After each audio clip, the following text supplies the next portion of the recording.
বলবো I really don't care anymore. আমার কাছে প্রচুর কষ্ট পেয়েছি জীবনে। আমি হাসি খুশি থাকতাম, লোকে হয়তো ভাবতো যে হ্যাঁ আমি খুব ভালো আছি জীবনে, বাট ছিলাম না। আমি যার সাথে ভাইব করতে পারবো আমি তার সাথেই জীবন কাটিয়ে করতে পারবো। কোন বড় একটা গ্রুপ ছিল, সবাই মিলে হ্যাং আউট করতাম, ওটাকেই জীবন ভাবতাম। একটাই মানুষ থাক জীবনে, বাট সে যদি ঠিক থাকে, ভালো থাকে, তাহলে হয়তো 10 জনকে দরকার পড়ে না। রিগ্রেট ছিল না আমার 2023-এর পর থেকে, একটা তো রিগ্রেট আছেই। আমি একরকমভাবে জীবন কাটাতে চেয়েছিলাম। অনেকদিন দিয়ে সময় হবে হবে করে হচ্ছিল না। সরি, অ্যাকচুয়ালি অনেকদিন ধরে দাদা কন্ট্যাক্ট করছিল, কোনো না কোনো কারণে বাইরেও চলে গেছিলাম হঠাৎ করে। তো এখন আজকেই ফিরলাম, একটু টায়ার্ড, চোখ দেখেই বুঝতে পারছি, তার মধ্যেও এসেছি, হঠাৎ করে রাস্তায় দেখা হয়ে গেছে। Welcome to Tolly tantrums. Thank you. তো তিথি কি এখন সম্পূর্ণরূপে single? I think the next time I talk about my personal life will only be after I get married. পুরনো সম্পর্কে ভুলভালগুলো ছেড়ে নতুনভাবে নিজেকে তৈরি করা, এটা খুব ভালো জিনিস। হ্যাঁ, ডেফিনেটলি। দেখো, মানুষ এক জায়গায় তো আর পড়ে থাকবে না সারা জীবন ধরে, হতেই পারে কোনো সমস্যা, আসতেই পারে। রিলেশনশিপের মানে এটা সবসময় হয়ে ওঠে না যে আছে মানেই ওটা এন্ড হবে টু আ গুড ম্যারেজ আর গুড ফিউচার, নাই হতে পারে। ওই জন্য ওটাকে রিলেশনশিপ, ওই জন্য ব্রেকআপ বলে। আই থিঙ্ক ডিভোর্সের থেকে ব্রেকআপ হওয়া অনেক ভালো, আমি মনে করি। তো আমার অ্যাকচুয়ালি আমার পার্সোনাল লাইফটা এমনি তো ভাইরাল থাকে সবসময়, আমি সবসময় লাইমলাইটেই থাকি, এটার জন্য আমি এরকম নেগেটিভ লাইমলাইট চাই না অনেস্টলি। তো তার থেকে ভালো কিছু জিনিস আই থিঙ্ক পার্সোনাল থাকাই ভালো। হ্যাঁ, তোমার ব্লগে যেসব কমেন্টস আছে আমি নিজেও পড়েছি, অনেকে দেখি তুমি খুব বেশ ওই বাদ বিচার করো, বেশ সুন্দরভাবে হ্যান্ডেল করে, এবং আমার মনে হয় করা উচিত। একজনের পার্সোনাল লাইফ লিখে এরকম উল্টোপাল্টা বলতে পারে না, তোমার ড্রেসের জন্য বলতে পারে না, তোমার বডি ল্যাঙ্গুয়েজের জন্য বলতে পারে না, কিংবা তোমার খাদ্যাভ্যাসের জন্য কেউ বলতেই পারে না। তুমি সেভাবে কীভাবে হ্যান্ডেল করো, মানে তাদের উত্তর দাও খুব ভালো আমি দেখেছি। না, আমি অনেস্টলি বলবো I really don't care anymore. আমার কাছে কিছু আমার ক্লোজ মানুষ আছে, তাদের ওপিনিয়ন, তাদের সাজেশন ছাড়া আমি হয়তো কিছু করি না। বাট এটা ছাড়া বাইরের কারোর ওপিনিয়ন আমার কাছে ম্যাটার করে না। ডেফিনেটলি আমার মধ্যে যদি কোনো প্রবলেম থাকে, I will definitely try my level best to change it and be a better person everyday. এটাই আমার আলটিমেট মোটো জীবনে। কিন্তু এর মানে এই না যে 10টা লোক আমাকে বাইরে কী বলছে আমি সেটা আমাকে বদল করবো, তাহলে তো তারা আমার লাইফটা কন্ট্রোল করছে, তার মানে তো আমার লাইফটা আমার নেই, তো আমি সেটা হতে দেবো কেন? দ্যাট ইজ ইট, এটাই আমার একটাই বক্তব্য। তো মানে তিথি এর আজীবন এরকম মানে চাঁচা ছোলা না, হঠাৎ করে হয়েছে। আমি অ্যাকচুয়ালি খুব বাবলি ঝল্লি কাইন্ডা, বাট আমি অনেকটা নিজেকে এখন আমি চেষ্টা করছি যে না, আই থিঙ্ক সব জায়গাতে সব কিছু হওয়া বা সব জায়গায় ওপেন আপ হওয়া is not a good thing. তো সেটা আমার মেনটেন করা উচিত। তো চারদিকে আমাদের টলিউড ইন্ডাস্ট্রি বলে আমাদের অনেকের বাস্তব লাইফ, সেও সেলিব্রিটি হোক যাই হোক, কারণ চারদিকে ডিপ্রেশন, ফ্রাস্ট্রেশন, ডিভোর্সের ছড়াছড়ি, সেখানে নিজেকে এত হ্যাপি সবসময় অলওয়েজ চুলবুলভাবে কীভাবে নিজেকে প্রেজেন্ট করো, রাখো কীভাবে?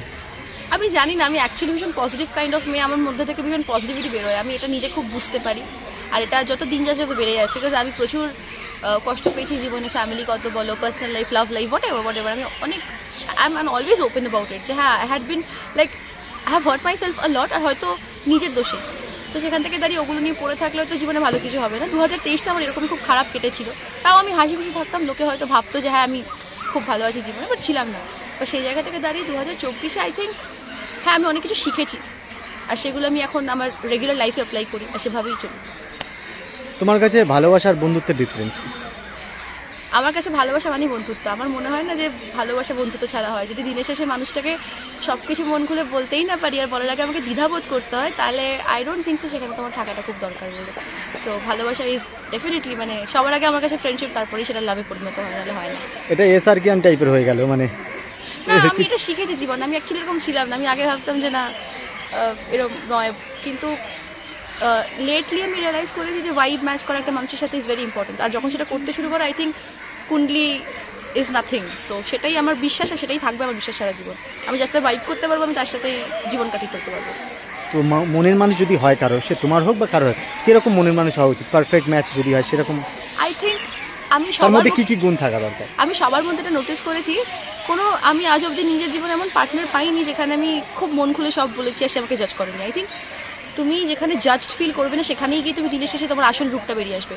আর যেই মানুষটা তোমার আসল রূপ দেখেও তোমার সঙ্গে থাকতে চাইবে, তোমাকে ভালোর দিকে ঠিক করতে চাইবে, সেরকমই একটা মানুষ হতে জীবনে দরকার। আর তার সাথে আমার ব্যক্তিগতভাবে মনে হয় আমার জন্য আইডিয়াল পার্টনার এটাই, সে কত টাকা কামালো আমার তাতে সত্যিই যায় আসে না, বাট তার মধ্যে যদি একটা তাগিদ থাকে আমি জীবনে কিছু করতে চাই, আই থিঙ্ক সেটাই অনেক, সেই চেষ্টাটাই আমার জন্য অনেক। বাকি আমরা হ্যান্ডেল করে নেবো একসাথে, ব্যাস। তো চারদিকে এরকম যখন ছোট ছিলে, এখন বড় হচ্ছে, তার সাথে তো অনেক চারদিকের অনেক মনের মানুষ, অনেক বন্ধুত্ব, ফ্রেন্ডশিপ অনেক হারিয়ে যায়, সময়ের সাথে সাথে চলে যায়। তো সে তখন কেমন কষ্ট হয়, খারাপ লাগে? ভীষণ কষ্ট। আমি খুব ইমোশনালি অ্যাটাচড হয়ে যাই মানুষের প্রতি, সেটা আমার একটা ভয়, আমি অ্যাটাচমেন্টে ভয় পাই আজকাল। কিন্তু তবুও কিছু অ্যাটাচমেন্ট তো থেকেই যায় জীবনে। তো সেখান থেকে দাঁড়িয়ে দেয়ার ওয়াজ এ টাইম যখন আমার ভীষণ বড় একটা গ্রুপ ছিল, সবাই মিলে হ্যাং আউট করতাম, ওটাকেই জীবন ভাবতাম। বাট আস্তে আস্তে রিয়েলাইজ করেছি it's always quality over quantity. যদি একটাই মানুষ থাক জীবনে, বাট সে যদি ঠিক থাকে, ভালো থাকে, তাহলে হয়তো 10 জনকে দরকার পড়ে না। কারণ যত বেশি মানুষ থাকে জীবনে, তত হয়তো ঝামেলা বেশি থাকে। আর দিনের শেষে আমি কমপ্লিকেটেড জিনিসপত্র পছন্দ করি না। আমি খুব সিম্পল, আমি সিম্পল লাইফস্টাইলে বিলং করি। আমি সিম্পল জিনিসপত্রই চাই জীবনে। So, yeah. তো তোমার লাইফে এমন কিছু আছে যেটা তুমি রিগ্রেট করো, যেটা হলে ভালো হতো, এটা হয়নি, এটা হলে ভালো হতো? হ্যাঁ, ডেফিনেটলি আমার রিগ্রেট ছিল না। আমার 2023-এর পর থেকে একটা তো রিগ্রেট আছেই। আমি একরকমভাবে জীবন কাটাতে চেয়েছিলাম। ব্যাপারটা জীবন কাটানো না, মানে আমি খুব নিজের মধ্যে হারিয়ে গেছিলাম। আমি সব কিছু থেকে খুব অ্যালুফ হয়ে গেছিলাম। আমার ইউটিউব চ্যানেলটা চলে গেছিলো। তো হ্যাঁ, অনেক রিগ্রেট আছে, বাট ঠিক আছে, আমি সেখান থেকে মুভ অন করে গেছি, গেট ওভার করে গেছি, বা সেই জিনিসগুলো ভুলে গিয়ে যে এগিয়ে যেতে পেরেছি। আমি যে আবার খুশি আছি নিজের মধ্যে, যেটুকুই থাকি না কেন। আর আমি না খুব একা থাকতে ভালোবাসি, আমাকে একা থাকতে খুশি দেয়। তো আমি ভালো আছি, ঠিক আছে, ব্যাপার না। ভালো আপস অ্যান্ড ডাউনস আসতে থাকে জীবনে। 2023 একরকম কেটেছে, 24 অন্যরকম কাটছে, ঠিক আছে। তীর পাহাড় পছন্দ নাকি সমুদ্র পছন্দ? অ্যাকচুয়ালি আমার কাছে ভালো কোম্পানিটা ম্যাটার করে, বাট আমি সত্য আজকেই পাহাড় থেকে ফিরলাম। আর আই আচ্ছা। থিঙ্ক হ্যাঁ, ডেফিনেটলি আমিও যদি আমাকে তবুও একটা চয়েস দাও, আমি হয়তো পাহাড়ই বলি, আমার সমুদ্র। আচ্ছা। আর যদি খাদ্য অভ্যাস বলা হয়, মানে কি কি খেতে ভালোবাসে? সব কিছু আমি সব খাই। আমার খেতে খাওয়া নিয়ে আমার কোনো বাজ বিচার নেই। আমাকে আলু সেদ্ধ ভাত দিতে খেয়ে নেবো, আমাকে চিকেন ভাত হোয়াট এভার, শুধু ঝাল দিও না, ঝাল খাই না আমি। Favourite hero? রাজকুমার রাও, আয়ুষ্মান খুরানা, ওদের কন্টেন্ট আমার খুব ভালো লাগে। So I think then content না অভিনয়? ওরা যেই ডেফিনেটলি অ্যাজ অ্যান অ্যাক্টর ভালো লাগে, বাট ঘরানা। টাইপের কন্টেন্টগুলো বানায়, সেটা আমি সবসময় জানি যে ওরা বানাচ্ছে মানে ওটা ইউনিক কিছুই হবে। Nothing similar, nothing same, it's gonna be something different. আর যদি ফেভারিট হিরোইন? আলিয়া ভাটের অ্যাক্টিং ডেফিনেটলি ভালো লাগে। আর আর আর অ্যাকচুয়ালি ডিপেন্ড করে, ওইটা আমি অ্যাকচুয়ালি খুব মানে মনে করি কন্টেন্টের ওপরে অ্যাক্টিংটা ডিপেন্ড করে। অনেকেই অনেক ভালো কন্টেন্টে ভালো অ্যাক্টিং করে। তো মিলেমিশে আই থিঙ্ক প্রত্যেকেরই অ্যাক্টিং কিছু কিছু মুভিতে এতই ভালো হয়ে যায়, সেটা তৃপ্তি ডিমডির যেমন হঠাৎ করে একটা ফেম পেয়ে গেল। তো ডিপেন্ড করে। সো থ্যাংক ইউ, খুব ভালো থেকো, আরও লাইফে ভালো ভালো ব্লগিং করো, ভালো ভালো তুমি কাজও করো, এগিয়ে যাও, আর খুব হ্যাপি থেকো। Thank you.